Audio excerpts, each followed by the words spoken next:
విషయంపై ప్రభుత్వం చర్యలు తీసుకున్న తర్వాత కేవైసీ భద్రతకు సంబంధించిన ఆందోళనలు పెరిగాయి. పేటీఎం మాత్రమే కాదు, అనేక ఇతర ఫిన్టెక్ కంపెనీలు కూడా కేవైసీ నిబంధనలను పాటించడంలో అలసత్వం ప్రదర్శించాయి. అయితే ప్రభుత్వం ఈ అక్రమాలను తొలగించడానికి ప్రయత్నాలు చేస్తోంది. ఇందులో భాగంగా ప్రభుత్వం ఇప్పుడు బ్యాంక్ ఖాతాల కేవైసీ మరింత మెరుగ్గా ఉండేలా తీర్చిదిద్దుతోంది. నిజానికి ప్రభుత్వం కేవైసీ ప్రాసెస్లో కొత్త లేయర్ని కలుపుతోంది. ఈ కొత్త సిస్టమ్ ఎలా పనిచేస్తుంది, దాని నుండి మీరు ఎలా ప్రయోజనం పొందుతారు, ఈ వీడియోలో అవన్నీ క్లియర్గా అర్థం చేసుకుందాం. బ్యాంక్ ఖాతాలు, ఖాతాదారుల నిజమైన ఖచ్చితమైన గుర్తింపు సమాచారం కోసం కేవైసీ ప్రాసెస్లో భారతీయ బ్యాంకులు త్వరలో మరో వెరిఫికేషన్ లేయర్ని యాడ్ చేస్తాయి. దీని కింద ఇప్పటికే ఉన్న బ్యాంక్ ఖాతాలు అప్డేట్ అవుతాయి. కేవైసీ నియమాలు, నిబంధనలు నిర్ధారించడానికి ప్రభుత్వం ఒక కమిటీని కూడా ఏర్పాటు చేసింది. బ్యాంకులు ఈ సమస్యపై ఆర్బీఐ ప్రభుత్వాన్ని సంప్రదిస్తాయి.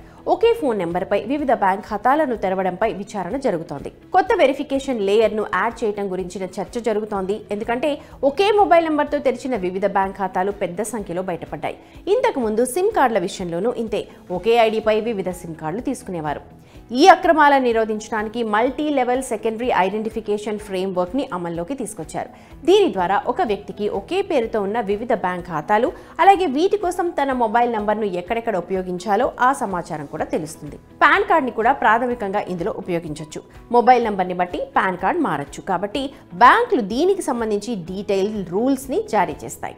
జాయింట్ బ్యాంక్ అకౌంట్ కోసం బ్యాంకులు పాన్, ఆధార్, ఏకైక మొబైల్ నంబర్ అంటే ఉమ్మడి ఖాతాల కోసం UMN వంటి అదనపు లేయర్లపై ఫోకస్ చేస్తున్నాయి. ఒక వ్యక్తికి వివిధ ఖాతాలుంటే వాటిని వేరువేరు కేవైసీ డాక్యుమెంట్స్ తో ఓపెన్ చేసి ఉంటే అప్పుడు మల్టీ లెవెల్ సెకండరీ ఐడెంటిఫైయర్ దీన్ని వెల్లడిస్తుంది. ప్రస్తుతం passport, Aadhaar, voter card, NREGA card, PAN card లేదా డ్రైవింగ్ లైసెన్స్ ను ఉపయోగించి బ్యాంక్ ఖాతాను తెరవచ్చు. గత నెల finance stability and development council అంటే FSDC యూనిఫామ్ కేవైసీ నియమాల గురించి చర్చించింది.